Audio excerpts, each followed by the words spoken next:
Olá, boa tarde. Estávamos aguardando, enfim, as pessoas se acomodarem. Gostaria de começar agradecendo ao Instituto Mesa e ao MAN, aos patrocinadores, aos parceiros, por fazer possível esse encontro, que, na realidade, é um encontro estendido. Ele se iniciou já há muito tempo e, enfim, já houve uma primeira etapa que já foi, de alguma forma, apresentada a vocês. E meu agradecimento vai especial para Luiz Guilherme Vergara e Jéssica, com quem eu tenho tido inúmeras conversas e trocas de angústias e de sonhos há muito tempo. E a mesa de hoje vai tratar, enfim, além da reconfiguração do público, da questão dos arquivos, projetos e publicações.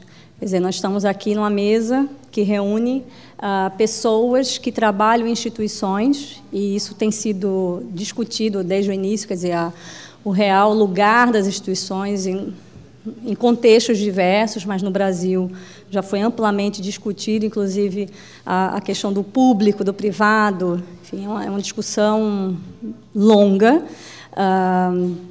E apresento, então, nossos componentes da mesa, Wendy que é diretora adjunta de educação da Fundação Edward John Noble, do Museu de Arte Moderna de Nova York, o MoMA, onde dirige o Departamento de Educação desde 2006.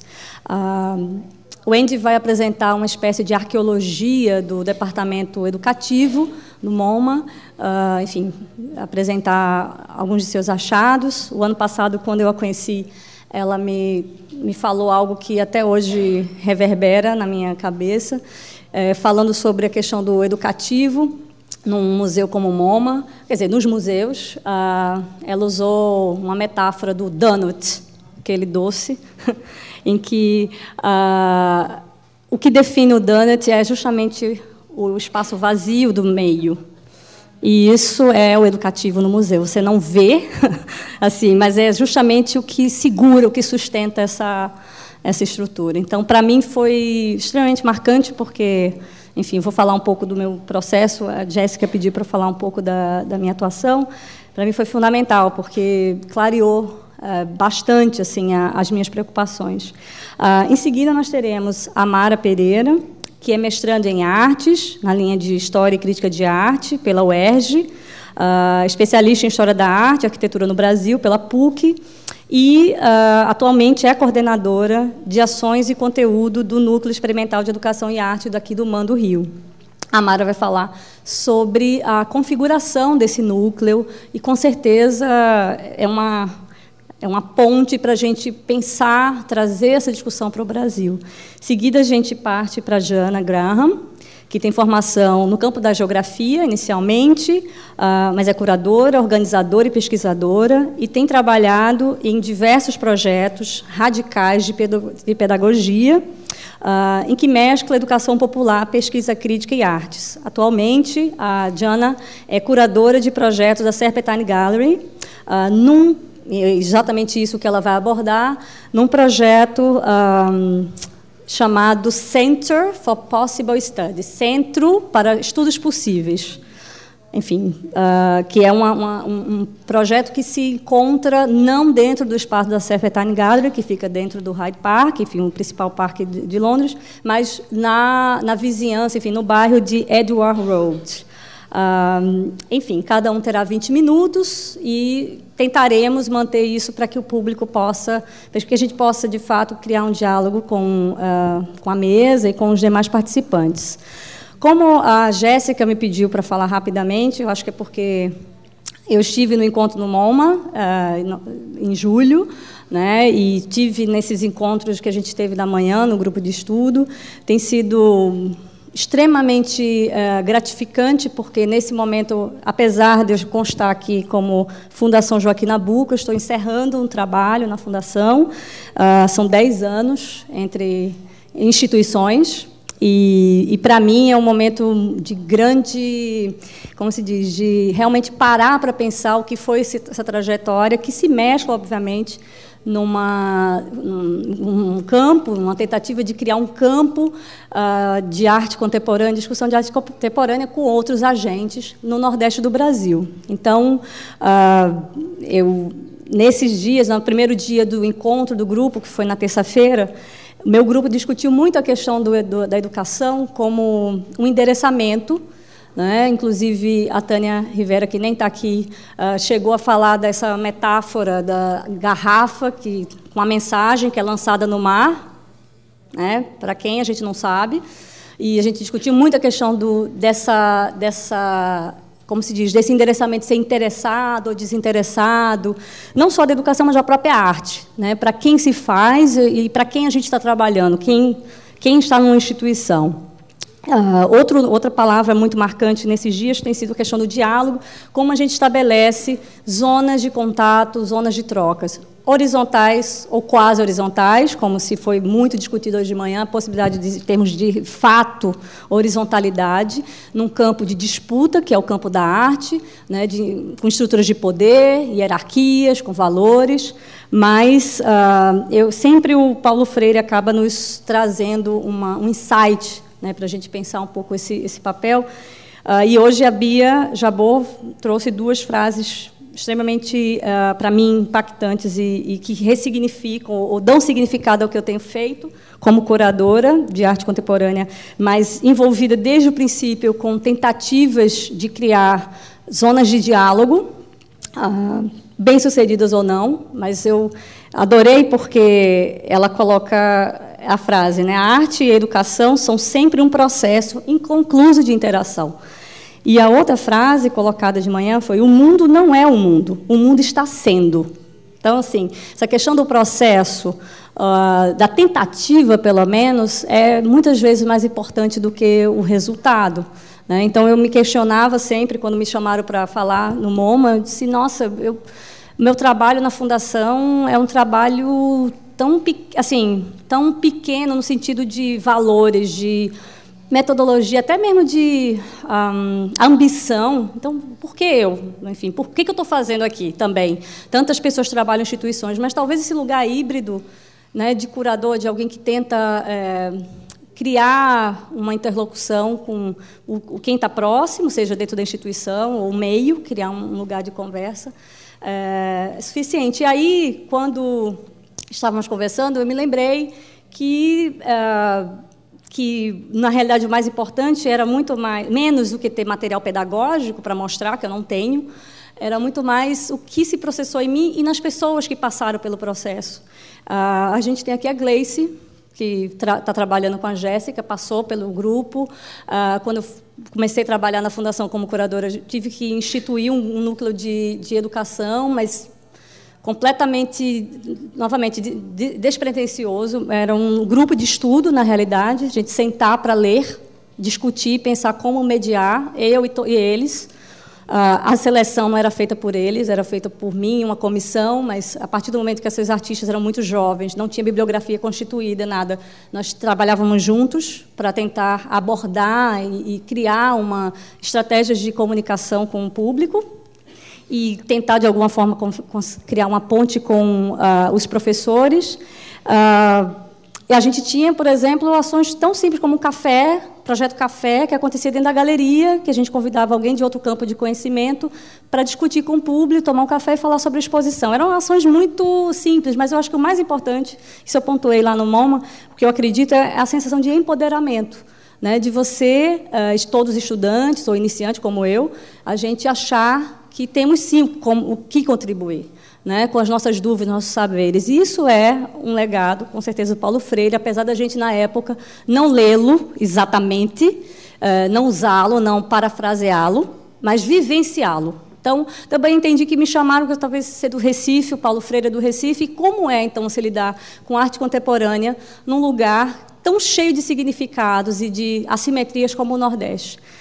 E, por fim, enfim, eu acho que, olhando para esses últimos 10 anos, que a minha trajetória é ser um agente que tenta criar a conversa. Se é bem-sucedido, se é bem entendido ou não, está no processo, né? Eu entrei num museu e eu tentei fazer um grupo de estudo com as pessoas do museu, os funcionários do museu.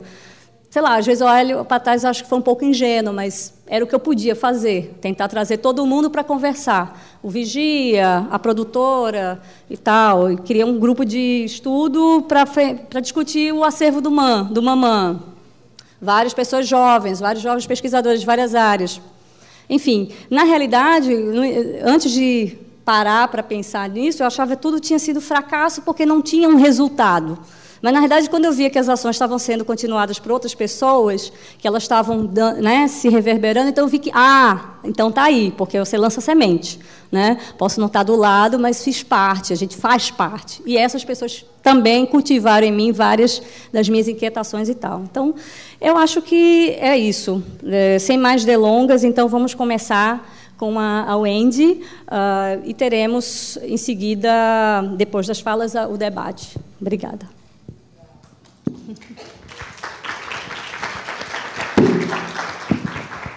This one works. Sorry. Okay, that's great. Thank you. I hope everybody has had a very good lunch because there's not a single food metaphor in my entire talk, so no donuts. I want to thank Jessica and Luis for inviting me. They have been part of my quest to better understand modern museum education and my quest at MoMA to better understand our history. When I was interviewing for the job 5 years ago, I picked up a book called Art in Our Time, which is an archival book that documents very richly every year, every decade of MoMA's history. I was a little disturbed to find that there were only 2 references to education, yet the institution had been founded as an educational institution, and that really piqued my curiosity. That really set me out on a quest to learn more, and I found that the entire archives for the education department at MoMA from 1937 to 1979 were missing and happened to be inaccessible in the basement of a local college's library. And so we just received them back, and my goal is, because they're not processed yet, but they soon will be, is to really foster more interest in the history of museum education in the 20th century and the 21st century, and hopefully get more people to look at their own histories and understand them. So as a starting point, I wanted to think about pedagogy and its role in understanding modernism as a starting point, and then I want to talk more specifically about MoMA, what we do know about MoMA, what we don't know about MoMA, what I might reveal to you about MoMA that you never knew about, and I'd like to know more about, and just at the end, how that affects our context today. So my first point is that understanding pedagogy is really essential to understanding modernism.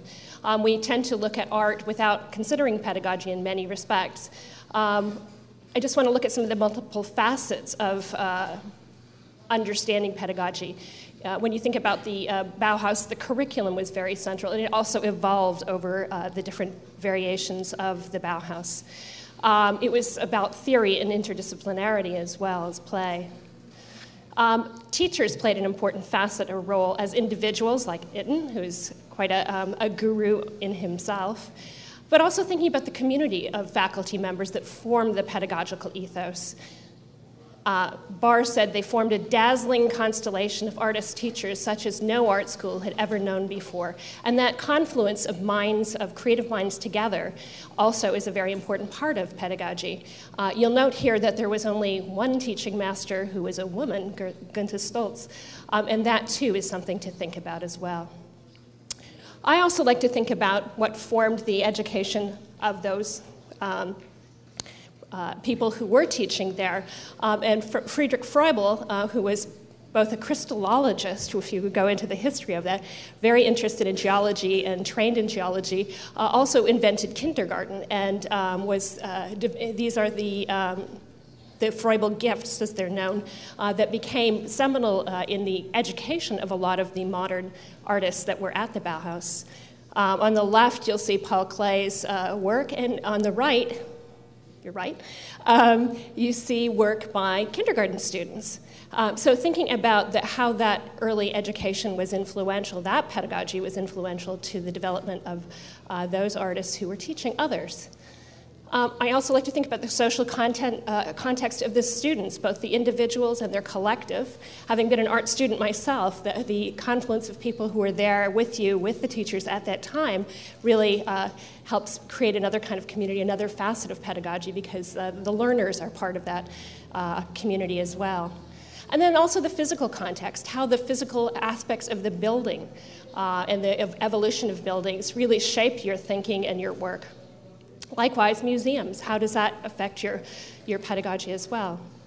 The workshop context for where your classroom, where your work takes place, whether it's focuses on individual actions or collective actions. I was quite surprised to see the image of the left, which is actually the metal shop with kind of wooden stools and these wonderful sort of organic shaped tables, really defied my idea of what Bauhaus design was about.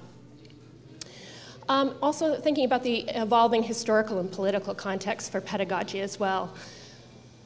So what I really feel is important is to know your history, know your institution's pedagogical history, and it's all of its aspects, the social, physical, historical, political, and geographic contexts. So let's start with MoMA. I always call it from Bauhaus to the big house. The salon, which is actually where the MoMA started, it was formed by three very powerful women who were very committed to progressive education and progressive values of education for the masses, or democratic view of education. And that was really the formation of the institution, was really about education and public education. And the first board, the ladies and the people that they brought on the board were all involved in progressive education initiatives in schools. So that context of being a democratic institution about learning and about art for a broader number of people and understanding modern art was really key. The first director of the museum, Alfred Barr, who many people know about, actually he was a professor himself and taught one of the first courses in modern art, and which was discipline-based, and actually that influenced his formation of MoMA and in the different curatorial departments too.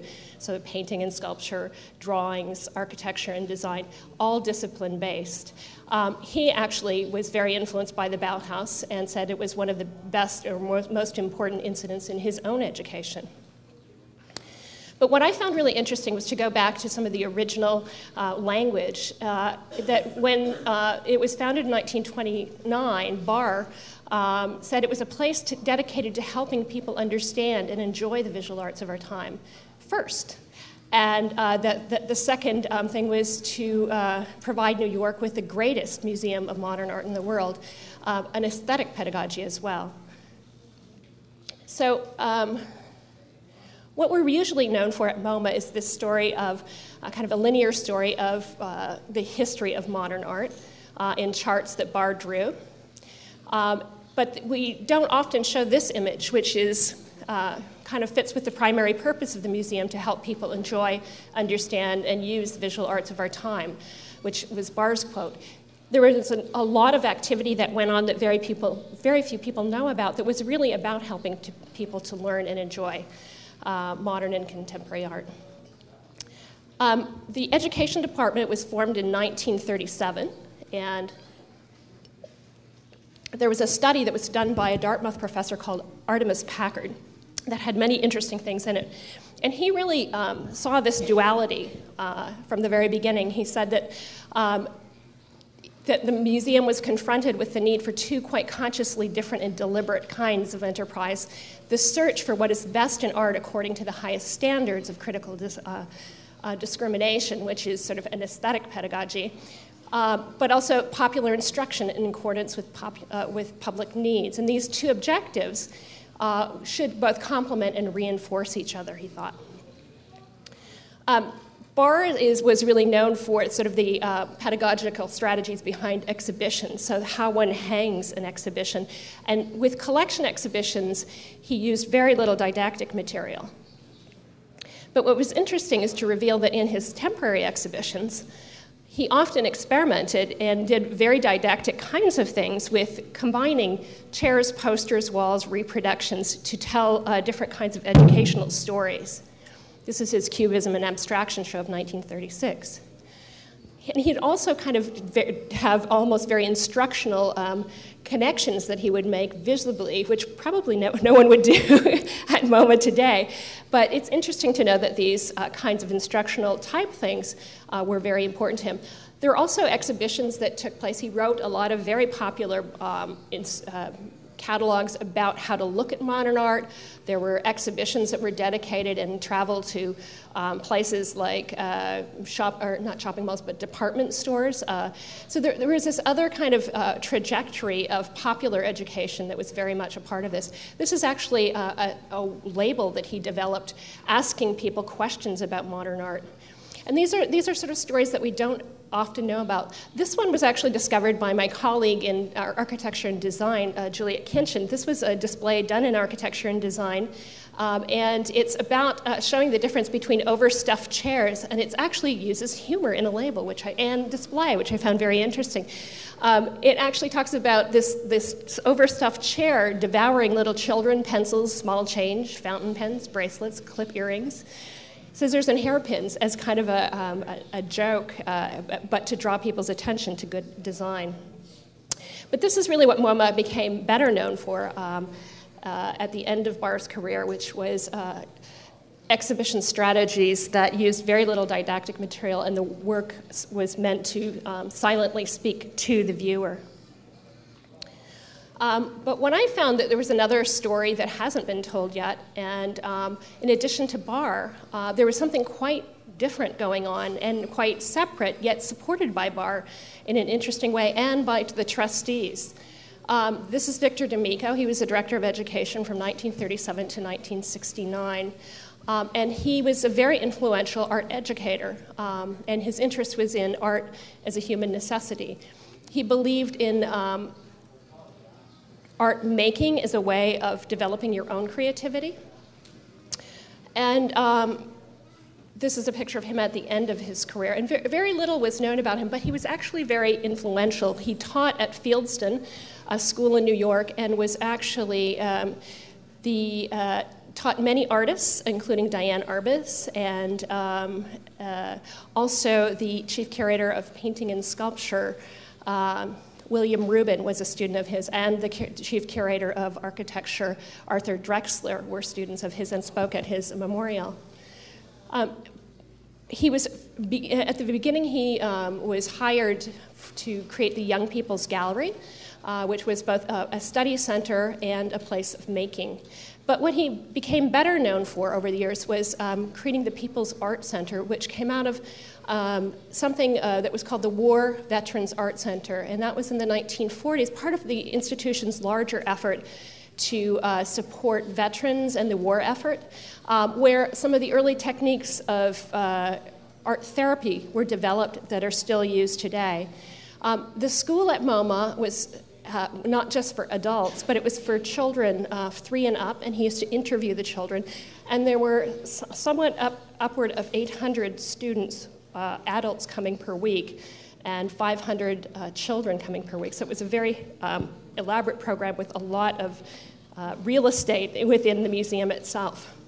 One of his other features was the Children's Art Carnival, which was renowned every year at MoMA. It was heavily designed. When we talk about design and architecture being a part of it, and that whole sense of mystery was a key part of his aesthetic as well. Every art carnival had a motivational activity at the beginning for children to manipulate and explore materials and forms. The materials and everything was designed by D'Amico, how everything was laid out for children and in the process of art making. And he had designed this equipment as well. What's interesting that I found out, and it was revealed, was that they rarely ever went to look at original works of art. Original works of art might be brought to the classroom on rare occasions, but it was a very separate, almost like an art school unto itself, because the real focus was on the development of human creativity. He also started an art education committee from 1943, probably one of the few modern museum education and art education committees that brought people together nationally. And he brought people like Margaret Mead and Archibald MacLeish, artists, teachers, creative people, to talk about the value and meaning of art in life. Another unknown piece of this was that MoMA's Art Carnival was used to model progressive art education to promote American progress and superiority during the Cold War. So these art carnivals actually traveled around the world. They went to international trade fairs in Barcelona and Brussels in the 50s. And Jackie Kennedy presented the Art Carnival to Indira Gandhi in 1962, just prior to when her husband was assassinated. And the Art Carnival traveled throughout India, and teachers were taught the methods of D'Amico's approach to helping foster creativity. There was also an outreach program that went nationally to try and share the resources and the importance of art making across the nation. And there were even plans for a transportation or a mobile unit that he designed himself, which was never realized. The other thing was that technology was a very important part of this, and with the emerging television, through The Enchanted Gate, a series of art making for children and also sort of advice for parents as part of this, was aired. There were 2 seasons of it in 1952 and 53 that really promoted art education to a broader audience. This is actually another initiative of D'Amico's that now continues to exist, and actually MoMA owns this barge, and I taught there this summer. This is the Art Barge, and they ran summer classes out in the Hamptons, and somehow D'Amico convinced Nelson Rockefeller to get an old World War I Navy barge, tow it to this beautiful piece of land, and bring it up onto land, and they built studio space here, and there was a huge community of people that came every summer, including artists like Larry Rivers and people like that would come and paint, and it became a very social kind of thing. It continues today, and it's just a kind of an interesting piece of that history. This is actually one of the things that I found in the book that I read. This is actually the reinstatement of the Education Department. We're not sure exactly why. I've heard many rumors and stories as to why at the end of D'Amico's career in 1965, the Education Department was completely shut down. Many of the things actually were the furniture, files, everything went away, and that's how they ended up in Teachers College Library. It was reinstated again in 1978, and there was sort of an interesting interim period that I think would be, to understand the politics of that would be very interesting, and the shifts in pedagogy towards a more scholarly approach. So this, to me, is one of the great opportunities as we get the archives back to do greater research.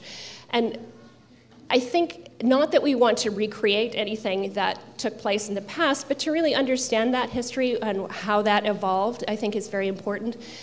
We live in a very different time now, very different social and political context that is mediated by technology in a different way. We also have the challenge of a diversity of pedagogical strategies and contemporary art practices that we deal with on a day-to-day basis in terms of supporting people's learning. We're also sort of moving from a culture of producers, not just consumers, and we need to really shift and think about how our pedagogy evolves in the next few years. But these references to pedagogical practices of the past, we really have to think about what's relevant to today, and I think the key word for me is participation. It's something that artists are thinking about, but it's something that was really at the root of everything that MoMA did at the very beginning. The other thing that changes for us is also the physical context as we expand to the virtual. And MoMA actually is doing art classes online now. And that kind of speaks to one of the things that comes out of our past is that global aspect. I think our shift now is less to sort of showing models of American entrepreneurship, but to think of it more as an exchange of ideas, like today, as an example. But increasingly, everything we do has sort of global, is part of a global dialogue. Just at the end, I just wanted to show you, this is a website that will launch soon. We did a conference a year ago, last June, that really focused on not only D'Amico, but Arthur Lismer from Canada, Catherine Kuh from the Art Institute of Chicago, a curator of modern art, and Hilary Bay from the Guggenheim as a starting point. And then we looked at technology and the use of technology at the Walker and Philadelphia, and through the art carnivals, to really think about how pedagogy could be, how technology could help facilitate a greater sort of pedagogical impact with modern art. In closing, and this will launch this week, and I'm happy to share that link with any of you. It's an additive process, so people can send in their research and post it on this website. We'll post it for you, and it will change over time as we add in things. I just got back from a conference at the Getty that was sort of a follow-up to that conference, and really had some great information. One of the things that also encourages is to do oral histories, and there's sort of tips from our oral historian on doing that. And if I have, do I have? Yeah, 2 minutes. Okay, I have a 2-minute clip for you. This summer I did an oral history with a 94-year-old teacher, an artist who started as a student at the museum, and then became a teacher of teachers for many years, and continued to paint at the Art Barge until just recently. She has a little bit of an accent, and we're going to actually caption these, so I'll probably repeat what she says as part of this, but I just encourage people as they think about their own histories of their institutions to think about capturing those histories verbally, because it really brings to life things that you never knew. So let's see whether we can get Orlette up here. Oops, sorry, I just...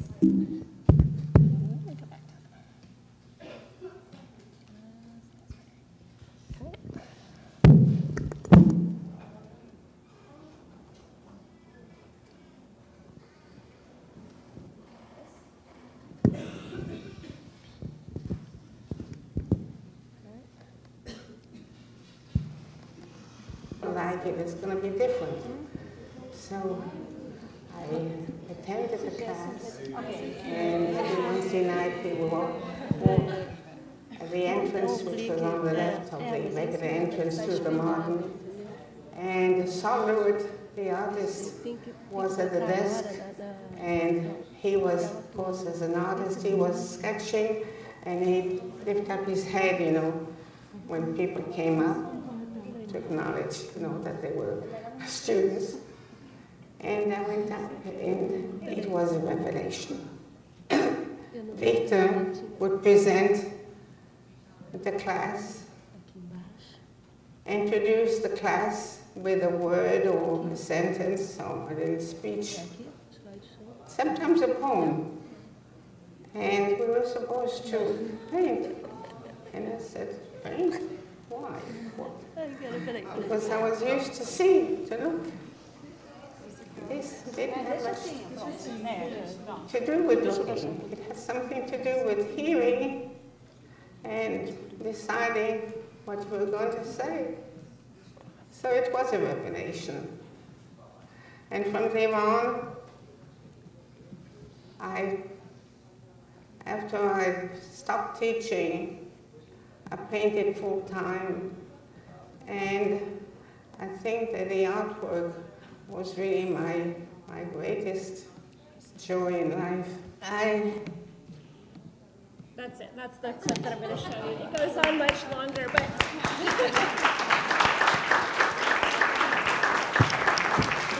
The things we found out were that Saul Lewitt was actually greeting people at the door, and he later taught in the classes. Other things that we've heard through rumor, Jean Basquiat took classes as a child at MoMA.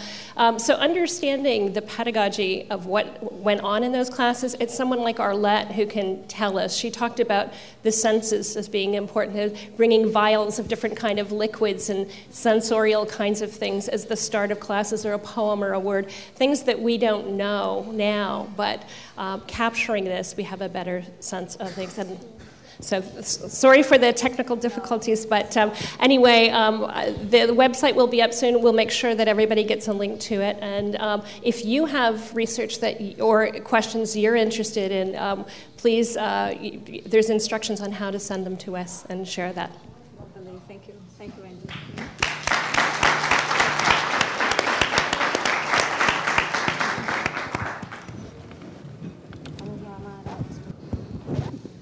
Bom, boa tarde a todos.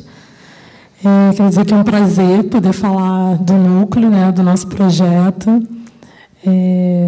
poder falar um pouco mais, porque a gente está desenvolvendo várias ações há um ano. Né, o núcleo ele existe, ele aconteceu pela primeira vez entre 2009 e o início de 2010, aqui no MAN, na exposição do artista Carlos Vergara. E foi uma ação pontual, específica nessa exposição, e depois o núcleo retornou no final de 2010, né, entre setembro e outubro, e está desenvolvendo suas ações até hoje. Então, a gente tem um ano, né, bem novinho, né, bem recente, e um ano de muitas ações e também de muitas inquietações também, porque, por ser um projeto recente e formado por uma equipe que teve experiências em outros projetos, em outras instituições, a gente está tendo a oportunidade de rever não só a nossa atuação o tempo inteiro, mas de rever também o sentido de um projeto como esse dentro de um museu, pensando não só museu, mas centro cultural também, pensando o MAN como esse espaço não exclusivo de exposições, mas que desenvolve outras ações. E o principal de hoje, assim, do que eu pretendo falar, é falar um pouco de uma equipe que vive essas inquietações e que está o tempo todo debatendo, discutindo qual é o nosso lugar, qual é o nosso papel, não só nesse museu, mas nesse tipo de atuação, de um modo geral, o que se pretende, o que se quer, para que a gente está aqui, o porquê que a gente está desenvolvendo, as ações que a gente está desenvolvendo. E eu achei muito interessante, no decorrer desses dias do seminário, como essas questões elas estão latentes e elas estão, não são exclusivas nossas, mas fazem parte de reflexões, de experiências de várias outras pessoas em vários outros projetos. Então, a gente encontra muitas falas em comum, muitas dúvidas, muitos depoimentos dos desafios e dos riscos que esse tipo de ação acarreta e que esse tipo de ação, que constitui esse tipo de ação. Então, assim, eu queria falar um pouco sobre as ações que a gente vem desenvolvendo e falar sobre o que nos mobiliza e o que tem nos afetado, né, em termos de discussões, a partir das nossas práticas e dos debates que a gente tem desenvolvido. Então, a gente tem, nas ações do núcleo, são 3 blocos, né, onde a gente tem, primeiro, o acolhimento, depois a irradiação e os programas especiais. O acolhimento ele é composto pelas conversas nas exposições, tanto nas exposições temporárias, como numa exposição de longa duração que que o museu tem, que é o Genealogias do Contemporâneo, da coleção Gilberto Chateaubriand. E a gente tem um outro acolhimento, que é o Território Descoberto, que são ações onde a gente relaciona a arquitetura, o Jardim do Burle Marx, a história do museu, a relação com a cidade, a relação que todas essas instâncias estabelecem e que a gente pode, nessa visita, dialogar e criar um espaço de conversa atravessando todos esses assuntos. A outra ação são as ações móveis, que são ações que acontecem em pontos diferentes do museu. Elas podem acontecer na própria sala do núcleo, como numa exposição, como no jardim. Enfim, o nome já diz, né, que elas têm um caráter móvel. E Faça Você Mesmo, que é uma ação nova que ainda vai começar, que são ações que o público pode fazer por ele mesmo, não necessariamente com a presença de um educador ou com um educador motivando isso, mas são ações como jogos, né, concretos, e, enfim, jogos que a gente tem pensado para que o público possa desenvolver por si mesmo.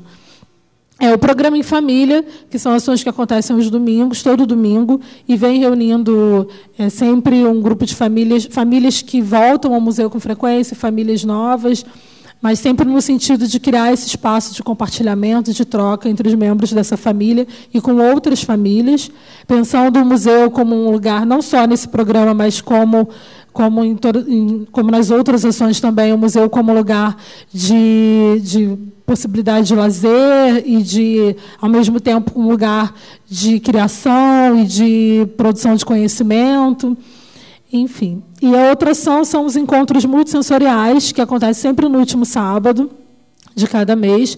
E é uma ação que ela é realizada em parceria com o Núcleo Cognição e Coletivos da UFRJ, e que onde a gente tem pensado nessa parceria em ações que envolvem pessoas cegas e pessoas videntes, no sentido de criar um espaço de compartilhamento, né, de percepções e de experiências a partir de obras da exposição, a partir dos jardins, a partir da arquitetura. Então, essas são as ações do acolhimento, que são ações que acontecem dentro do museu, dentro e fora, quando a gente pensa no espaço do jardim, que é um fora, mas que também é dentro, também é parte do museu, a gente traz essa discussão. Então, a gente chama de acolhimento, porque é esse envolver e receber o público e desenvolver ações dentro do museu. E a gente tem irradiação, que são ações que acontecem fora, elas acontecem dentro também, mas elas têm o sentido de fazer parcerias com outras instituições, com organizações sociais, com outros projetos. Então, a gente tem desenvolvido, desde a exposição do Carlos Vergara, que a gente trabalhou no Carlos Vergara, a gente tem desenvolvido ações onde a gente vai em algumas organizações, pensa junto essas ações que serão desenvolvidas, e esse grupo vem ao museu, a gente vai à instituição e pode ter uma duração, isso de 1 mês, de 2 meses, de 3 meses, de um semestre inteiro, de um ano inteiro. A gente tem grupos que têm parceria com a gente desde 2009, e outros que são bem recentes. E são grupos como o Papel Pinel, que é um projeto que acontece dentro do Hospital Psiquiátrico na UFRJ, ali no Pinel. A gente tem o Brisa, que é um coletivo de skate de Irajá. A gente tem a Espetáculo, que é uma ONG que existe ali perto da Rodoviária Novo Rio. É uma ONG que se dedica ao teatro, fotografia. E são vários os projetos. Tem uma ocupação também que a gente tem trabalhado agora, está iniciando um trabalho, uma ocupação Manuel Congo aqui na Cinelândia. E esse programa Irradiação, o Irradiação Ações em Comunidade, né, que são essas instituições que eu estou falando, ele é desenvolvido por 4 artistas educadores, que é a Anita Sobaro, o Leonardo Campos, a Virgínia Mota e a Bianca Bernardo. E cada um desenvolve um projeto com essas organizações, ou partindo do projeto deles como artistas, ou partindo das questões que cada organização dessa tem levantado, mas sempre pensando um diálogo entre tanto a ação quanto o artista, quanto a ação dessas instituições. E o outro programa é o Família em Trânsito, que é desenvolvido pela Inês Albuquerque e pela Virgínia Mota também. E o Família em Trânsito ele é um programa que tem esse sentido também de parceria com outras instituições, mas ele se inicia a partir da ideia de se discutir a família hoje, a família contemporânea e a família em diferentes sentidos. Um projeto que tem acontecido dentro do Família em Trânsito é uma parceria com o Fórum de Niterói. Então, é um grupo dentro do Fórum que cumpre penas alternativas, e a Inês tem desenvolvido esse projeto, onde eles fazem parte de um outro projeto que se chama Roda Comunitária, e esse Roda Comunitária é um momento em que eles têm de encontro, essas pessoas que estão cumprindo pena alternativa têm um momento de encontro, e eles podem, nessas conversas, desenvolver várias ações, e aí a parceria com o MAN, ela entra no sentido de que ações voltadas para a arte, para a relação com o museu, sejam criadas e sejam desenvolvidas a partir desse contato com a gente. Então, é um projeto que já existe, pessoas que já se encontram, já se reúnem, e que o MAN, né, o Núcleo Experimental, ele entra para dar continuidade a essas reflexões, a essas ações que ele já desenvolve, mas voltadas para a arte, voltadas para essa experiência com o museu, não se restringindo a vindas aqui, mas é uma ação onde eles vão em diferentes lugares, e é sempre a partir de uma demanda do grupo, de sugestões e do que acontece em cada encontro desse. E a gente tem os programas especiais, que são diálogos e doações. Os diálogos, eles acontecem, tanto diálogos quanto doações, eles acontecem em meses alternados. Geralmente é assim, às vezes tem algumas mudanças.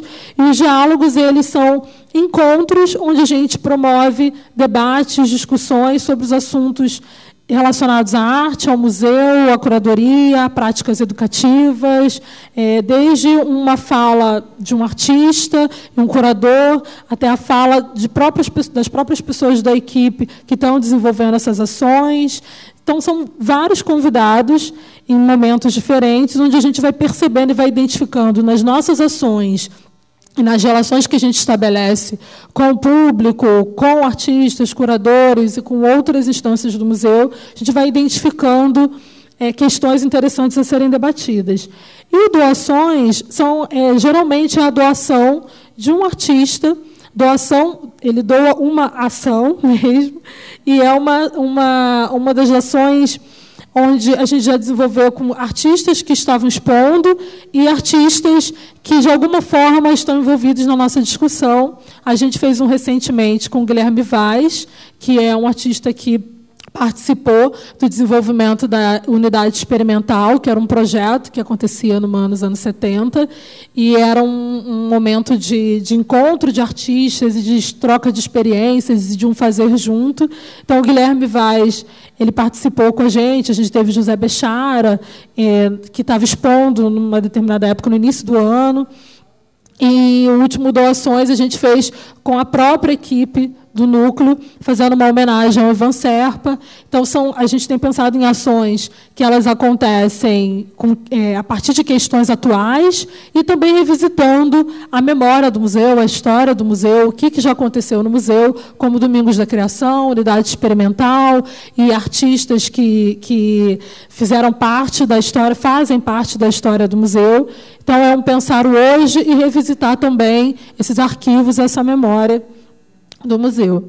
E dentro dessas ações a gente tem a ideia de pensar o museu como lugar de criação, também o museu como um território de compartilhamento de múltiplas vozes, e, na nossa prática, o sentido de trabalhar uma mediação que seja experimental, pensar na ideia de percursos relacionais, que são essas relações onde a gente faz entre exposições, quando a gente faz as conversas e a gente promove um diálogo entre uma exposição de longa duração e uma exposição temporária, ou entre exposições temporárias, ou entre a exposição e a arquitetura e o jardim, ou até mesmo numa única exposição, mas fazendo relações com as experiências que o próprio grupo traz, relações com conteúdos e com questões que aparecem na própria conversa com cada grupo. E a ideia é de trabalhar com propostas transversais dentro e fora do museu. Então, a gente está sempre pensando no sentido de trabalhar o dentro e o fora, sempre pensando no diálogo entre o museu e a sociedade, o museu e outras instituições, o museu em diálogo com outras e com diferentes segmentos sociais, desde as escolas, a gente não tem um foco exclusivo nas escolas, como dá para perceber, mas também em projetos sociais, universidades, com famílias e com projetos que estão discutindo a questão de acessibilidade. Então, essas são as nossas ações. Aqui algumas imagens do Diálogos, que foi o último que aconteceu com a Ascânio, MMM e com o Paulo Erkenhoff. O programa Em Família, onde esse aconteceu na nossa sala do núcleo e acontece em várias partes do museu. As conversas nas exposições. E o programa Em Família, que foi, ao mesmo tempo, um território descoberto, que é essa ação do lado de fora, e na obra da artista Louise Bourgeois. E aqui é uma imagem de encontros com monitoria que a gente tem desenvolvido, que é um interesse nosso de trabalhar não só com o público de fora, não só com quem vem, entre aspas, visitar o museu, mas trabalhar também de forma continuada, que eu vou falar um pouquinho mais, e trabalhar com quem é de dentro do museu. E quando a gente fala de trabalhar com quem está dentro do museu, com a monitoria, com a curadoria, com a gente mesmo, com a própria equipe do núcleo, com a recepção, com a limpeza. Tá. Então, assim, a ideia é como que a gente pode pensar um programa para dentro de um museu, repensando esse museu hoje, repensando qual é o nosso papel, qual é a nossa finalidade aqui dentro, e repensar as relações o tempo inteiro que a gente estabelece aqui dentro e com quem vem de fora. Então, esse encontro com a monitoria no sentido de estabelecer essas relações e tornar esse trabalho um trabalho cada vez mais de parceria e não isolado, mas essa parceria interna e externa.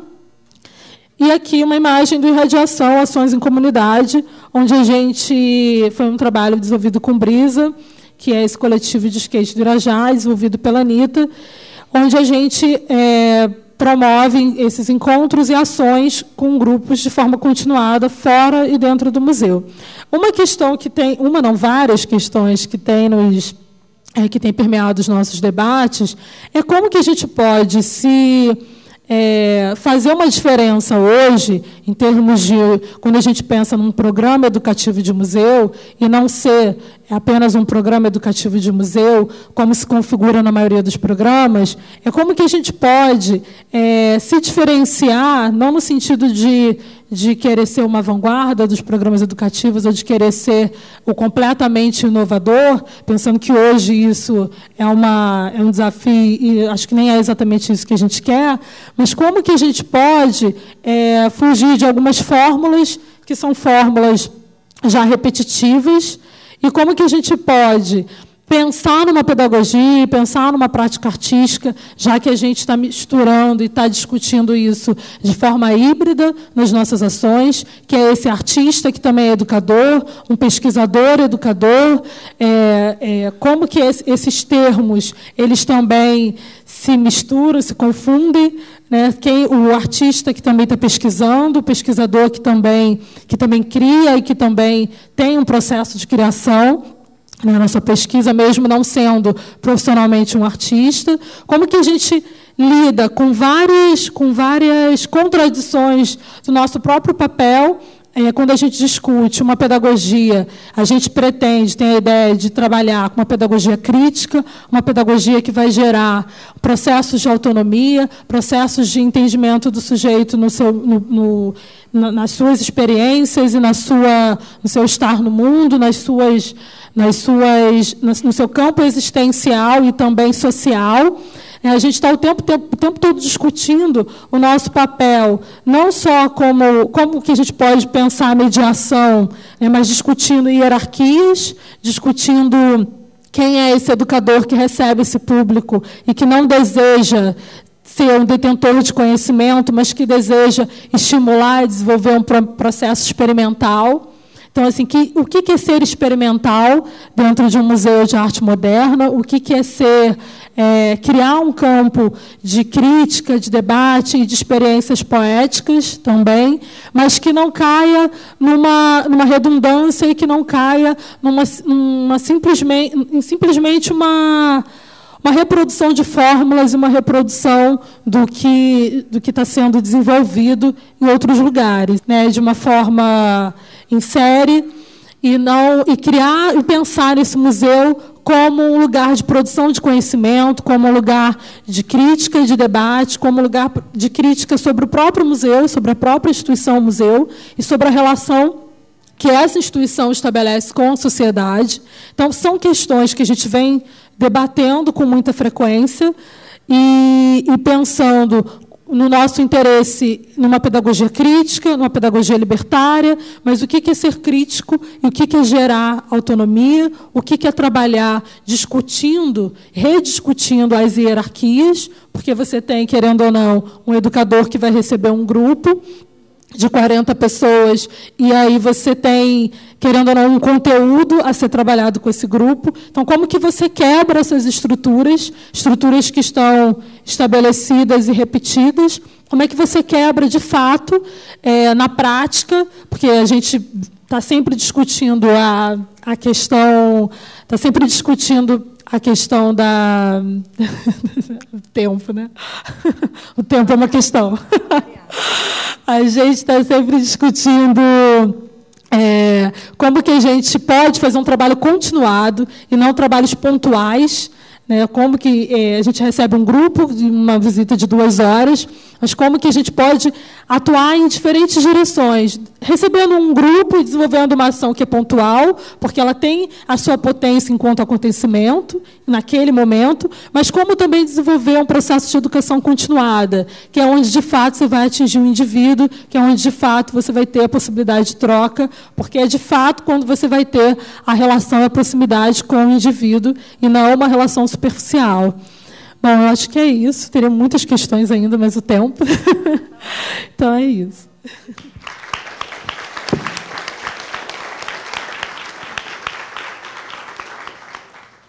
Hi, my name's Jana, and I'm very happy to be here, and I wanted to start by saying thank you to the organizers of the event. Because this is my first time in Rio, but I've been reading and kind of been inspired by many thinkers and thoughts from Brazil for a number of years, so it's great to be here. I also wanted to say in advance thank you to the translators who have been in these towers of Babel these last 2 days and working very hard, so thank you to them. And they have made this dialogue possible. So I've titled my talk today, Parasites Like Us. I've done that, which is kind of cheeky, but I've done it to introduce this term into the conversation. And this is a term that my friends and I often use when we describe the role of ourselves as radical and critical educators or pedagogists within the spaces of art. I wanted to introduce this idea, and I'll talk about what I mean by parasites, to highlight that when we are in spaces of art and education, we are in spaces of conflict and contradiction, and that these tensions and contradictions have histories. So we spoke a little bit this morning, and in the seminars we've been speaking a lot about the power relations inherent in museums and art galleries, and I think it's important to continually revisit those conversations. In my research, but also I think more extensively in the research of Carmen Mosch in the United Kingdom, she's looked a lot at the way in which histories of arts education are a kind of dispositive, what she calls a dispositive of contradictions. So contradictory apparatus that basically brings together histories of colonization, discourses of the clean and the cleansing. Art history and departments of education have participated very actively, for example, in colonial India, in bringing the ideas of hygiene, of cleaning up the poor, and the ideas of art together. And I think in my own history of working at the Whitechapel, and I think revisiting histories is very important, because the Whitechapel also had this very interesting history of wanting to both introduce the poor people of the East End of London to the greatness of modern art, but also with the idea that exposure to modern art would enable them to somehow change their class position without actually addressing the conflicts of class of the economy that produced those positions. So I think, and you see here in this image behind me today that, the Prince is visiting two young people of color from the East End, that this is still a recurring thematic within arts education and the use of arts education in the British context, but I'm sure there must be stories here that are not dissimilar. And it would be interesting maybe to hear some of those. Also, the idea of learning to make art as a kind of civilizing ritual, as Carol Duncan would say. But we have a whole other history that kind of runs alongside this colonial history, which is a history that's talked quite a bit about by Felicity Allen, who is the former head of education at the Tate, who talked about a generation of primarily women in the 1970s, primarily feminists, autonomists, working within political struggle outside of gallery spaces, wanting to reclaim or claim those spaces as spaces of power for people who were socially marginalized. And this including themselves. So she talks about the fact that in that period, people who were doing political art, who were doing community organizing work, who were women, it was very difficult for them to get jobs within traditional arts education institutions, colleges, universities, art schools, and instead they decided to take to the museum and to try and use the colonial backdrop of those spaces of art museums in order to provoke a challenge and a change within the institutions, but also outside of them. And so I think thinking about not just arts educators or the professional role of the arts educators, but the institutions themselves and the various pedagogies that they enact as kind of sites of struggle is really important. The contradictions inherent in this educational role are really present still today, and that's not only in the museum, but also I think a lot of the ideas of arts education and the tensions of arts education that play out in galleries and museums are playing out now also on the streets. For example, this summer, after the so-called riots, or the season of dissent, as other people would call it, in London, where many people took to the streets and started riots, created disturbances in neighborhoods in response to a police killing of a young man in a neighborhood in northeast London. There were two kinds of reactions that came from the arts community. The first one we're looking at here reminded me of these colonial kind of discourses. This was an artist project that was to clean up the streets the day after. To not have a dialogue about why the riots took place, to not try and understand the critique that was inherent in those gestures, but to sweep the streets, to clean away the problem. And there were a number of artists and artist collectives who became a part of this cleaning up the streets as a social gesture. A whole other group of artists came together around the work of the Black Audio Film Collective in London, who produced a series of experimental films in the 1980s about the Handsworth riots and the Brixton riots, looked at those films and had discussions about what the relationship was, what the critique was inherent in the riots this summer and its relationship to those riots around policing in the 1980s. So here we have two different, again, competing forms of kind of political pedagogy going on sort of on the streets. I think the work of arts pedagogy is increasingly complicated also because one of the ways that arts educators were able to provide and acquire more power for their work within organizations was often by way of garnering sponsorships or bringing in new sponsorships, such as corporate sponsorships. So increasingly, I was thinking about when we were seeing Creation Sundays, the film that was so great, and thinking about the use of the museum as a space for both the kind of coming together in play and sort of sensory reorganization, but also a place of coming together in political struggle. And I thought, it's very interesting the number of kind of Sunday education projects I've seen in galleries and museums, which are often, begin with that exact same principle, the idea that people should come together, they make art with families, people of all ages would have materials, but increasingly corporations are quite involved in those, doing things like product placement. So, for example, I've seen Family Sunday program where the materials were supplied by Lego to kind of launch their new Lego brand. And I think we see quite a bit of this going on. This is a Lego version of a Damien Hirst work, which I think probably is a very exaggerated example of kind of the worst case scenario, but it happens. We all know it does. So some of these, we're in kind of depressing terrain. I'll try and get out of it in a minute. But I think a lot of these kind of rely on the bank, this thing that Freire talked about, and we've talked a lot about Freire in these days, but the banking concept of education, which I think we can apply to culture, that there is a banking pedagogy that exists within culture and much of cultural pedagogy today.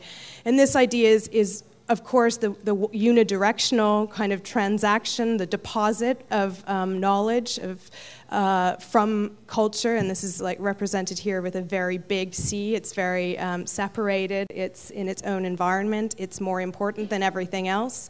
With a series of pedagogical agents who are transferring this knowledge to a group that's just called the people or the public or the audience, a homogeneous kind of mass that's imagined to be interested or uninterested in acquiring culture.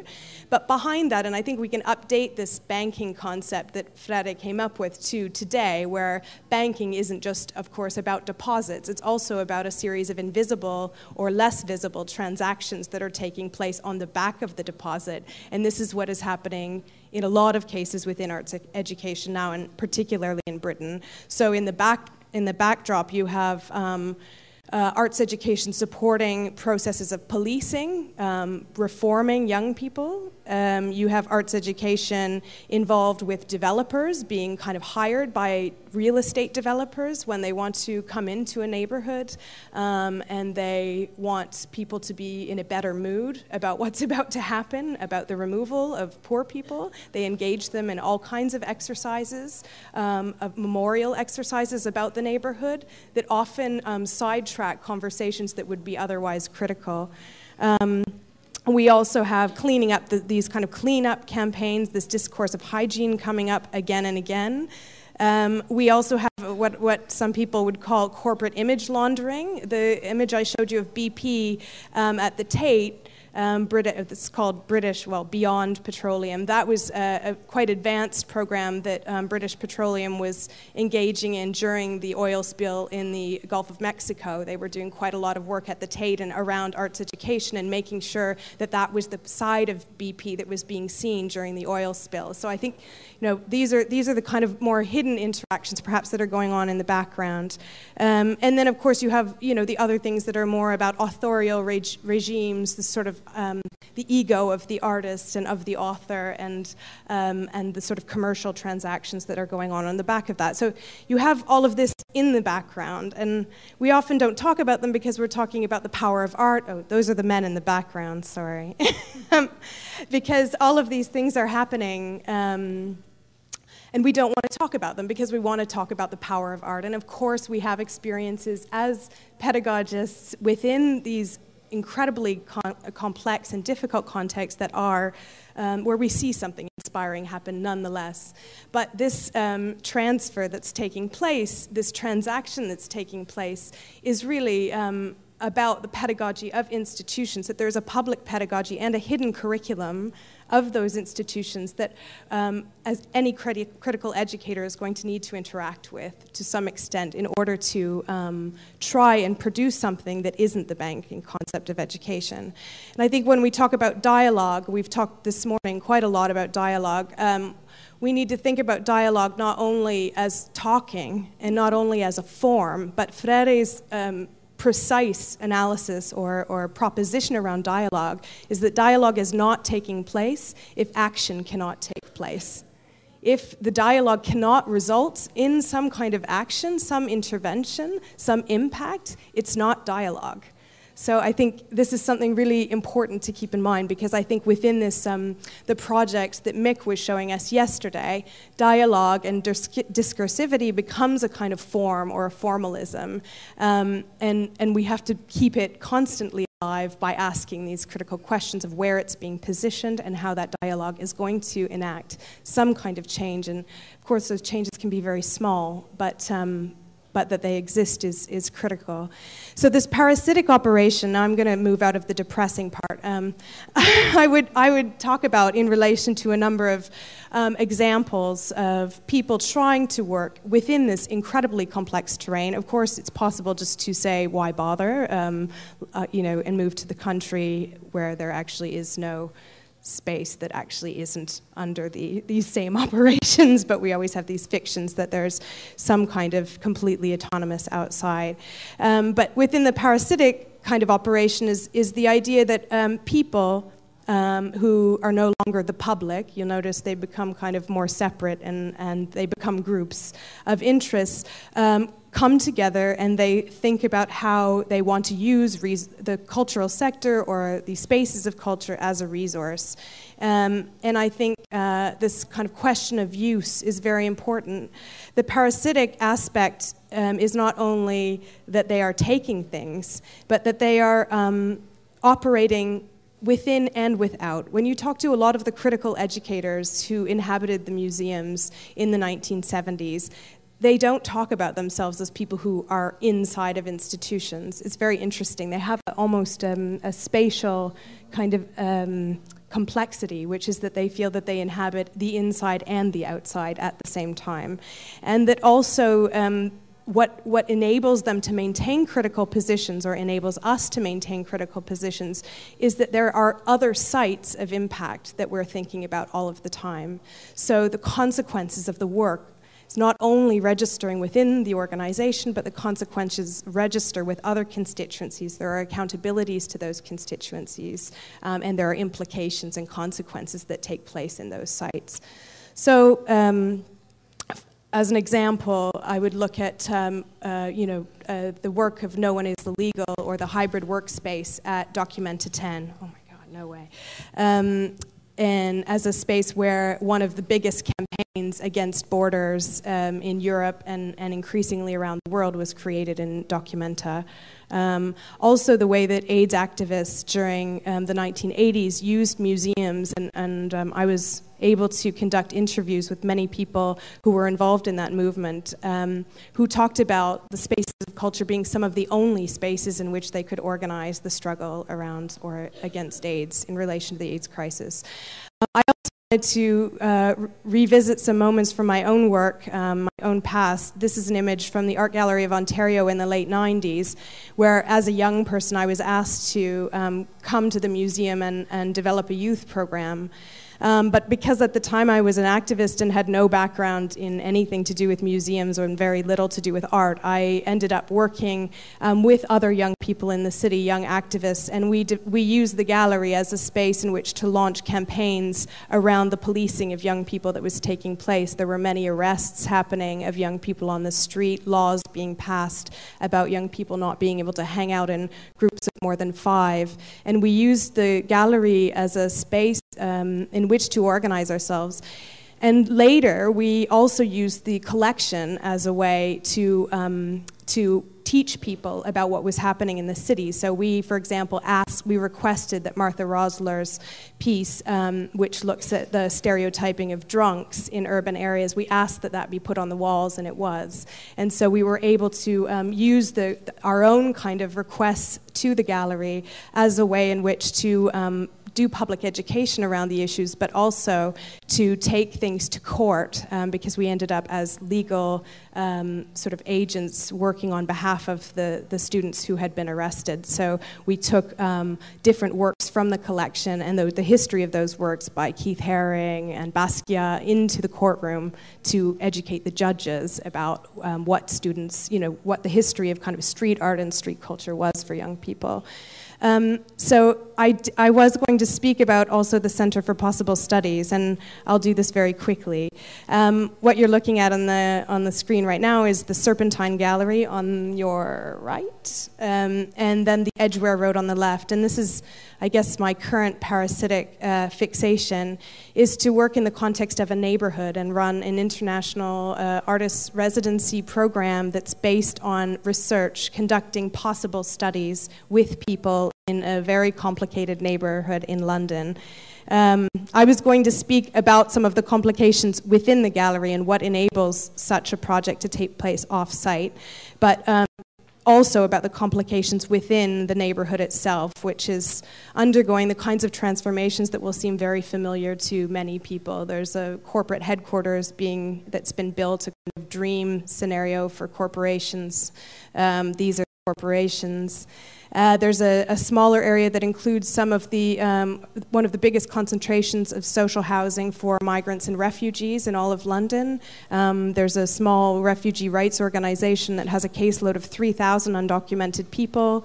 It's a very difficult place, but also a place with a regeneration program. You see an art gallery that Ricardo knows well, I'm sure, called The Showroom. It's also the place where Tony Blair decided to make his home, and this was seen as kind of antagonistic by many of the migrant residents who are from Iraq, and saw this as a gesture of Tony Blair as he became the Middle East representative for England. But as in any kind of space of regeneration or reform, urban reform, there's a great deal of policing that's going on. And so our proposition of creating a center for possible studies where people might come together and start to think about the tools they need to work in relation to this context is already a very complicated one. So to insert the possible into this space is to acknowledge the impossible already. So this is the space. The Center for Possible Studies has moved 3 times. It moves around to different parts of the neighborhood. We work from a number of different principles that come from a lot of different places, a lot of ideas from Freire, from militant research, from participatory action research. So we take a lot of our history from popular struggle and the way in which popular struggles have used research and the arts to support themselves. And some of the studies include this study, which is of citizenship practices both within the neighborhood and the school, which is a sound research. And it's undertaken by Ultra Red and students in a local school. Here they're learning how and thinking about how to reorganize the space of learning around issues of power. And they looked similarly at the issues of private property in the area. And they're working towards a piece on rooftops. We have a sex worker rights group that uses the space to think about issues of representation. How can sex work be represented today? How can sex workers represent their own interests? We have a project that looks at migrant histories in the area because those histories are largely denied by the renovation or regeneration plan. And a lot of this research that has been conducted on the histories is issued on placemats into local cafes. And we have a band that is a band and neoliberalism study group that was created in response to discussions by Iraqi and Kurdish migrants about what is happening today in Iraq around the neoliberalization of the country by the US.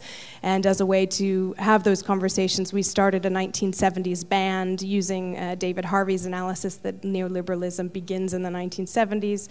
And we talk about anecdotes from all over the world while playing music. About how neoliberalism is introduced. So this is a kind of popular project or popular education project around neoliberalization.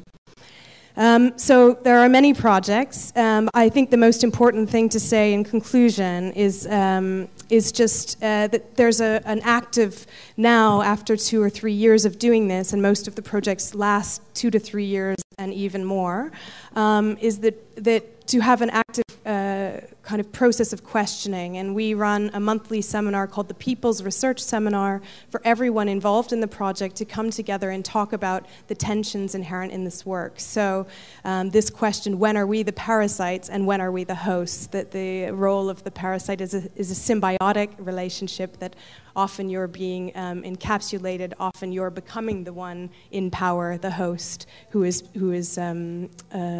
being used. So, and just the kind of big question around this, and I think this is a question for all of our work, is to think of other representational modes around what we're doing that can enable the articulation of these complexities, but also rearrange the process of who is speaking and who is listening.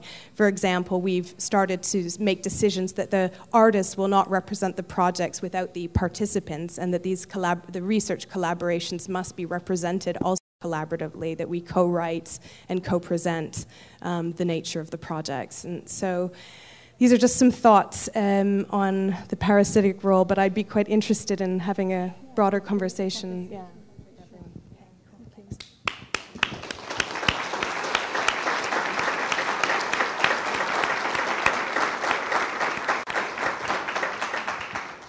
Então eu passo agora a palavra ao público, só relembrando, para sermos curtos, dessa forma outras pessoas podem participar, né? A gente pode gerar uma dinâmica. Quem quer começar? Eu vou? Quem está com o microfone aí na plateia? Quem é que está? Tem alguém da produção? Não? Jéssica.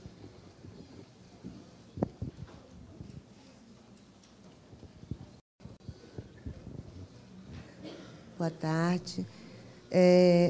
Eu venho ouvindo, né, coisas, não só aqui nessa ocasião, mas em outras também, e eu queria muito fazer umas colocações que essas coisas que eu venho ouvindo me colocaram, né, me deixaram aqui.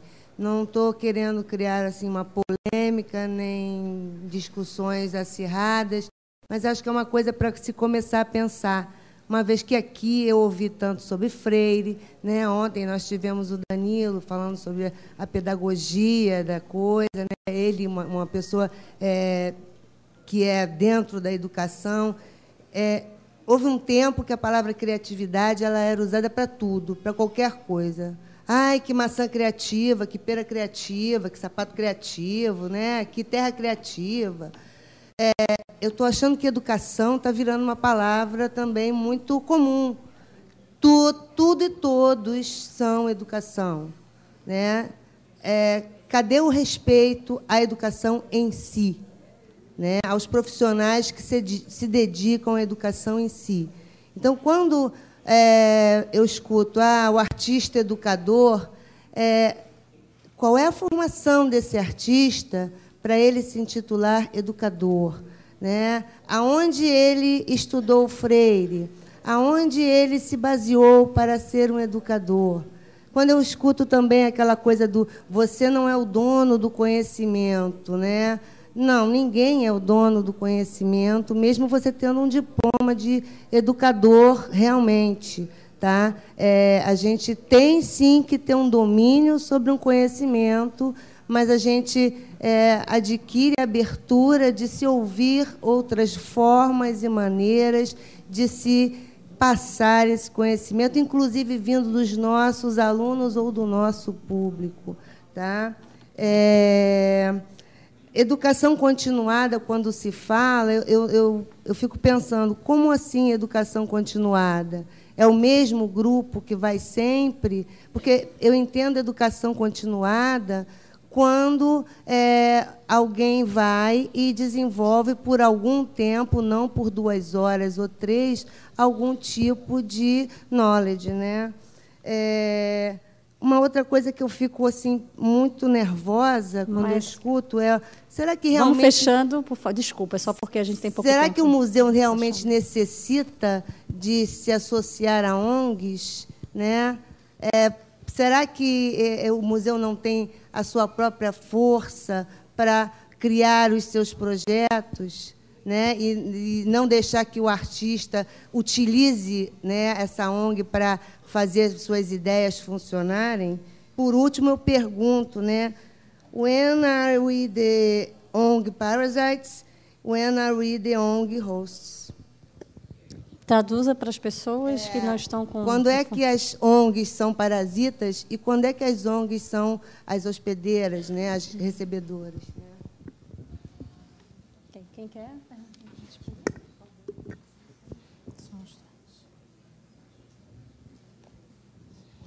Bom, eu acho que muitas dessas questões são relacionadas ao projeto do núcleo, né? Pelo menos eu entendi, porque foram os termos usados na minha fala. Eu vou tentar responder lembrando dos pontos, anotei os pontos que você trouxe. Bom, com relação ao artista-educador, na verdade, eu achei interessante todas as questões que você trouxe, porque são perguntas extremamente necessárias e pertinentes, e perguntas, muitas delas que a gente se faz em muitos momentos. Como eu disse, a gente está num processo de revisão constante do trabalho, e eu acho muito rico encontrar outra pessoa que pode também, né, contribuir e alimentar a discussão. Quando a gente fala de artista educador, a gente tem 4 pessoas na equipe que têm essa função, que estão, né, no momento nessa função com esse nome, porque é um nome que a gente são títulos que a gente revê o tempo inteiro a partir da prática. Muito do que a gente iniciou do projeto a gente já revê, a gente já mudou. É um projeto que ele está verdadeiramente em construção. E quando a gente fala do artista educador, são pessoas que também são da área de educação, né? Não, talvez um deles não seja, mas são pessoas que têm a formação em educação e em arte. E quando você fala da questão da educação, de ser um termo genérico, eu acho que é um termo que está sendo usado, né, para tudo, em todos os contextos, assim como acho que é uma questão que também vai para a palavra curadoria e para vários outros termos, né, onde a gente vem debatendo. Mas, assim, em relação ao que você, pelo menos o que a gente vem debatendo e o que eu penso, quando a gente fala de educação, a gente está falando de uma educação, a gente vai muito em Edgar Morin, que vai falar de uma transversalidade, e não de uma educação que ela é exclusiva e estritamente relacionada à escola, e é uma divisão de disciplinas, é uma educação que a gente chama de formal, mas ela é uma educação que a gente pensa num sentido mais amplo, de uma educação que é o pensar o estar no mundo e estar em relação com o outro, estar em relação com outras esferas da sociedade, e um pensar que vai para além de uma talvez de uma ideia de educação fechada, não que a gente vá escancarar e abrir, né, demais, que eu concordo com você que tem que haver um critério, mas, ao mesmo tempo, não restringir a ideia de educação a uma ideia escolar, ou quando você traz a ideia da criação, tudo era criatividade, você acha que todo mundo que está fazendo um processo criativo, está num processo criativo é artista, que também não é bem assim, tem que se ter um cuidado de fato. Mas o que eu entendo de toda a discussão que está havendo no seminário, e do que a gente pensa também no núcleo, que a gente vem debatendo muito, é o sentido de educação mais amplo, de uma educação do sujeito, de uma educação que passa pelas relações em sociedade, que passa por uma produção de conhecimento que vai da sua experiência em sociedade, da sua experiência com o outro. E quando você pensa nesse sentido, acho que não tem como fugir de um pensamento transversal, onde você vai lidar com várias instâncias, com conteúdos diversos, porque se você fala de sociedade, você não está falando de algo exclusivo e pontual, você está falando de relações, de campos de conhecimento, de campos de saber. Então, assim, eu vejo dessa forma, e é mais ou menos nesse sentido que a gente vem discutindo. Né? E quando a gente vai falar da educação em museu, né, de um processo, por que é educação e não simplesmente ações criativas? Né? Porque a gente está pensando num sujeito em desenvolvimento constante, desenvolvimento contínuo. Né? Tanto o educador que está ali propondo uma ação, quanto quem está junto reproduzindo, criando, desenvolvendo e pensando junto. Então, eu penso nesse sentido. Com relação a... Deixa eu ver. A ação continuada é exatamente o que você falou, uma ação continuada mesmo. Né? A ideia de trabalhar durante todo um ano, de desenvolver ações não pontuais. Na verdade, você falou exatamente o que eu disse, de fugir de uma ideia de atender um grupo 2 horas e pensar isso numa outra esfera, pensar isso, como é que você pode estabelecer relações mais prolongadas e menos superficiais. A gente fala tanto, e a discussão no seminário é uma discussão de trabalhar numa esfera da micropolítica, né, das microgeografias, e de trabalhar mais próximo do outro, numa sociedade onde a gente está vivendo aí uma questão da globalização e de uma cultura de massa. E se a gente não se dá conta, né, as relações elas são superficiais e elas são engessadas, né? Quando a gente vai falar de micropolítica, microgeografia, falar, ao meu ver, de uma proximidade e de algo que outras palavras que também não dá para a gente usar de uma forma aleatória e sem critério, porque é a palavra do momento, né? Mas você analisar isso de forma profunda, sair do discurso para a prática. Então, eu vejo muito nesse sentido. Com relação às ONGs, né, o museu é a necessidade de se associar às ONGs quando a ONG é parasita e hospedeira. Né? Então, assim, quando a gente pensa no irradiação, que é... E no todas as ações, conversas nas exposições, território e principalmente irradiação, que é onde a gente trabalha com escolas e com projetos sociais diversos, não necessariamente ONGs, mas a gente trabalha também com habitação, né, com estruturas residenciais, não necessariamente um projeto, né, que se denomina como ONG. A gente está pensando não a ONG exclusivamente, mas é justamente em diferentes setores da sociedade, porque a gente não está trabalhando só com a ONG, a gente está trabalhando também com a escola, com a universidade, com a família, com o público que vem ao museu e não está relacionado a instituição nenhuma. Então, assim, não tem uma exclusividade de trabalhar com a ONG, porque as ONGs existem, elas estão aí, e elas também estão debatendo questões, também estão produzindo, também estão desenvolvendo, são instituições que não dá para você ignorar. Elas existem. E, assim, como que a gente pode trabalhar junto com todas essas? A gente também trabalha com instituições de saúde, com asilos, Então, é uma infinidade, não é a instituição que a gente trabalha, é uma das instituições que a gente trabalha. Acho que... Mais alguma pergunta, por favor? Aqui, Jéssica, o Ricardo. Novamente, lembrando, se forem, quanto mais rápido, mais tempo a gente tem para conversar. Bom, vou falar em português, claro, né? Queria agradecer a todos aí pelas falas tão interessantes. E aí, eu acho que a gente teve, nesse conjunto de falas, um panorama, uma combinação interessante assim, de modelos, de práticas e de formas de ação e formas institucionais também. Mas eu queria perguntar... na verdade, talvez pelo final, pela fala da Diana, que manteve essa frase aqui, para todos nós continuarmos lendo com esse fundo cor-de-rosa, rosa-choque, eu acho que é um rosa-choque. Queria manter, queria trazer a pergunta sobre esse tema, né, da contradição, do cultivo da contradição ou do paradoxo. E... Não deve ser por acaso que esse encontro está acontecendo no museu, né?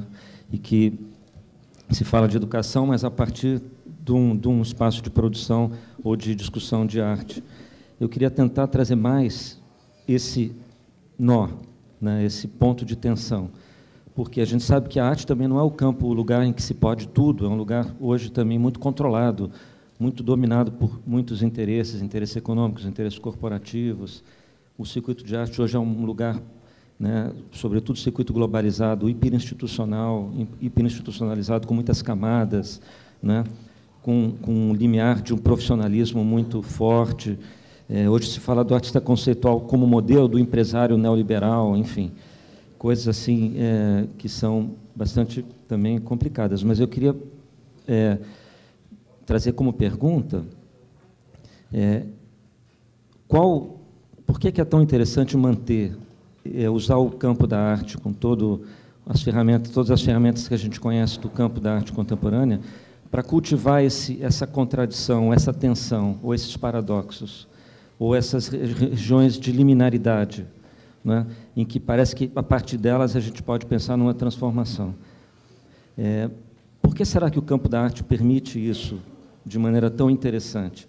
E também, ao contrário, quais os limites assim tão fortes sentidos nesse lugar? O que a arte também não pode fazer?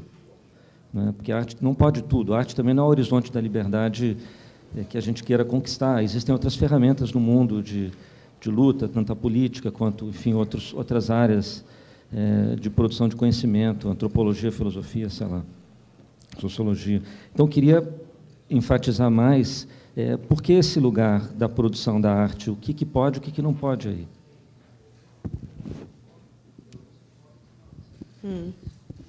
Yeah, I think, yeah, great, thanks. That's a very good question.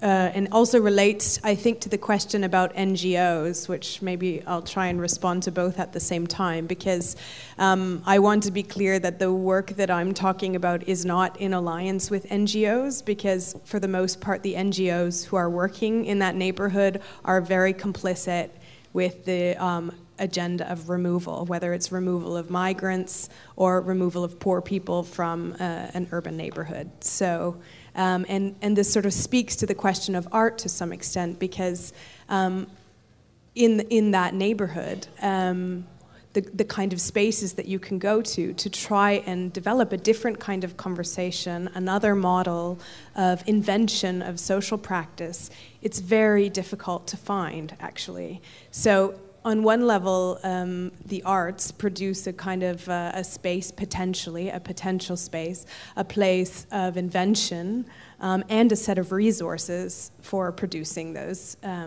So, you know, the artists and the people, the social workers who work on the projects get paid, you know, for one thing. They have a space to meet that isn't a hospital. For example, for the sex worker rights group, the hospital is a very stigmatized place. It's usually where sex worker rights takes place in the context of STDs. They don't want to do political organizing in a place dedicated to STDs or a church that thinks that sex work is morally wrong. So the kinds of spaces that are available to social organizations or groups of people who want to self-organize are not that great in London right now, in England right now. I don't know if that applies here.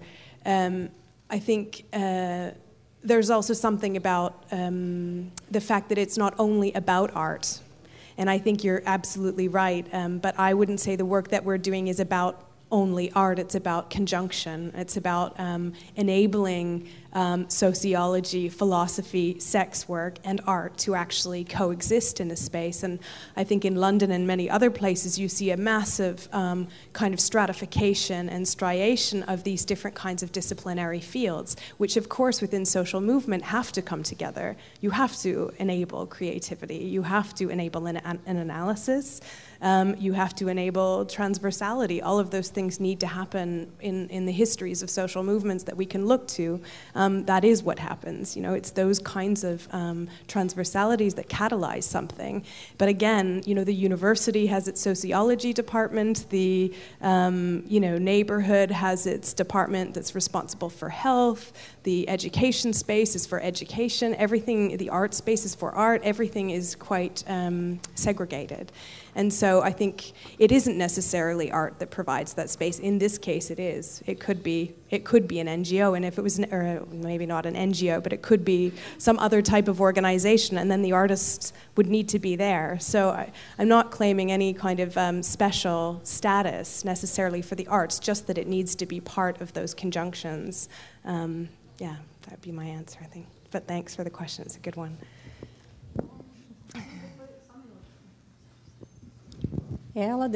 Você pediu, Evandro, para falar? Não, né? Não, ela e você, então. Alô? Eu me chamo Tereza Cristina Rodrigues e eu fiquei muito contente na primeira palestra do Paulo Ergenhoff, quando ele citou 2 vezes a participação do meu pai no processo da arte e educação. Meu pai se chama Augusto Rodrigues, criou a Escolinha de Arte do Brasil. Mas, ao mesmo tempo, também eu senti, e não é aí nenhuma cobrança, porque não haveria por que objetivamente ser dito, mas faltou, no meu conhecimento, a citação da participação da minha mãe na arte e educação, principalmente em museus, porque ela, que se chama Suzana Rodrigues, ela foi a primeira arte educadora a desenvolver atividade sistemática dentro de museu na América Latina, quando o MASP foi criado. Ela exatamente foi convidada pelo Roger Bastide e pelo Bard e pelo Chateaubriand para criar um núcleo que seria o mais importante para o museu, que seria o da criança para a formação de público. E ela, ao mesmo tempo que o público, que nós éramos o primeiro público a termos acesso ao acervo que chegava, que o Bard trazia da Europa, nós tínhamos o Clube Infantil de Arte, onde nós desenvolvíamos atividades artísticas através da motivação de criação de espetáculos de teatro de bonecos. Com isso, ela utilizava as linguagens da criação de um espetáculo para despertar o interesse e fazer com que as crianças vivenciassem experiências. E, ao mesmo tempo que ela fazia isso, ela logo depois sentiu que havia necessidade de expandir esse trabalho, e ela levava o que as crianças faziam e o seu teatro de bonecos para asilos e hospitais de São Paulo. Como o Paulo Ergenhoff explicou muito bem naquele momento, havia 2 correntes. Existia a que era ligada ao social, que era exatamente ligada ao Partido Comunista, que era o que a da minha mãe fazia parte, e o outro que tinha já uma visão mais ligada à arte abstracionista, coisa e tal. E exatamente porque a minha mãe, eu gostei muito quando o Oscar apresentou aquele texto do Gáudio ontem, do Baudio, falando sobre se repensar o comunismo, porque naquela época, aquela ideia do Partido Comunista, existia um comprometimento social e generoso, não é? Então, exatamente 25 anos depois da minha mãe participar do MASP e fazendo teatro de bonecos em asilos, em hospitais, em escolas, papapá, ela teve a ideia de realmente criar um elo que dinamizasse a relação museu-escola. E eu estou falando isso exatamente para finalizar a minha colocação. Ela criou, depois de contar histórias de bonecos de todos os tipos, ela decidiu contar a história mais bonita para a criança brasileira, e ela teve ideia, a história do Brasil. E ela ficou 6 anos pesquisando e criando essa obra, que é uma exposição com 15 palcos, onde os bonecos que representam momentos principais se movimentam por um sistema de motores. Eu sei que essa obra, quando foi lançada, bateu recorde de visitação no museu, porque abriu esse elo que inexistia, de dinamização, com uma razão de ser. A criança ia ao museu com a escola, mas também tinha a ver com o currículo que ela estava estudando. E ontem o Oscar falou com muita graça, é importante estudar brincando, se divertindo também. Tem que ser gostoso, tem que ser de uma forma elevada, inteligente. Essa exposição, O Brasil de Pedro a Pedro, ela foi elogiada pelo Gilberto Freire. A Araci Amaral até trouxe a cópia do que ela escreveu em 72, ela não veio aqui no outro dia. Enfim, foi a Raquel de Queiroz, enfim, as pessoas mais importantes brasileiras, Enio Silveira, viram, se encantaram, deram depoimentos, e ela foi doada ao Patrimônio Cultural Brasileiro para ficar em exposição permanente. Ela foi doada pela Lili de Carvalho, que na época não era casada com o Roberto Marinho, e sem usar a lei de incentivo. E no momento em que essa obra, e que foi em 89, poderia ganhar a consagração de um conceito, de uma experiência, houve um movimento institucional de solicitação de demissão de mais de 100 diretores de museus federais para que a exposição não ficasse em exposição permanente em museu.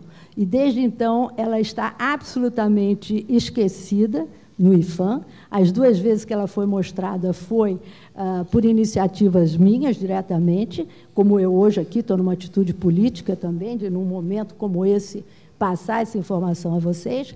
Então, eu coloco o seguinte, achei o máximo, tenho assistido com o maior interesse, tenho aprovado e achado interessantíssimo tudo. Agora, no Brasil, é muito importante se pensar realmente a questão que ontem o Eugênio colocou tanto, da péssimo estado da educação brasileira e da relação realmente de como integrar a criança nesses espaços públicos que são fundamentais e são da cidade. Quer dizer, na realidade, no Brasil, eu acho interessantíssimo o que ela está falando sobre as questões já muito sofisticadas de discussões de outros problemas, quando aqui no Brasil a criança não sabe nem onde ela anda, ela não tem acesso a nenhum espaço. E, através da escola, certamente seria um momento, a coisa mais lógica, que ela conhecesse esse, não só o museu, como todos os outros espaços, para que ela pudesse saber que na cidade ela pode ter uma vida qualificada. Então, enfim, eu estou aqui honrando a minha mãe, Susana Rodrigues, eu estou aqui com uma camiseta dela, de uma foto do MASP, ela mostrando para a gente um quadro do Renoir. Eu tenho material para quem quiser se informar, e eu acho que o que ela fez naquela época, eu espero que esteja presente no coração de todos nós, porque tem milhões de crianças que não têm acesso ao que nós estamos falando de uma maneira tão bonita. Muito obrigada. Só para fazer um comentário, né, porque hoje a gente teve o grupo de estudo, eu me referi justamente ao Guilherme, que é quem vai falar agora, né, que a gente tocou justamente nesse ponto, como que é importante a gente rever o que foi feito, né, e o Guilherme mencionou Augusto Rodrigues e falou de como que é importante a gente voltar nos anos 50, e a gente falou não só nos 50, mas 60, 70, e revisitar essas outras pessoas que também produziram, que também desenvolveram projetos e que tem tudo a ver com o que a gente está fazendo hoje, tem uma relação direta. Então, voltar nessa história, nessas memórias. Acho que não foi levantado aqui o nome da Susana, mas certamente ela é considerada, ela é reconhecida, e ela eu acho que tem uma importância muito grande, né?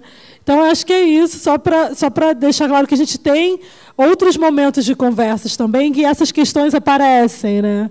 Então, acho que é importante você saber. E é isso. É Jana?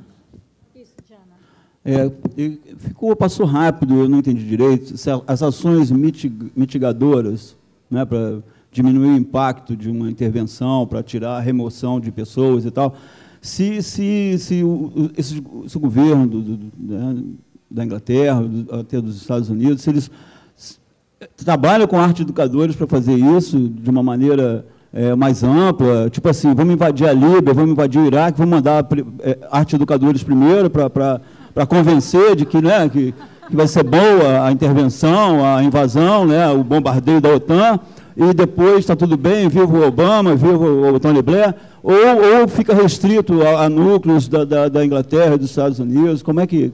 Explica melhor isso para a gente, obrigado. Yeah, I think so. Can I just... Hold on.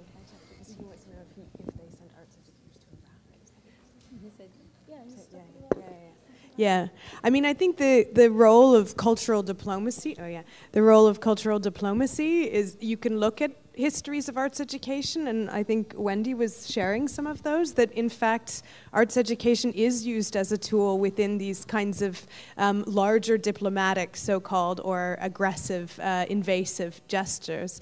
In the case of the arts educators in the UK, in particular, within neighborhoods, this is something that came up. The history is interesting because actually in the 1970s there was a movement of artists who went into communities and set up independent art spaces with the purpose of proliferating artistic production amongst everybody. So, and these were primarily in poor neighborhoods. The idea was a kind of autonomous arts, proliferating arts production process.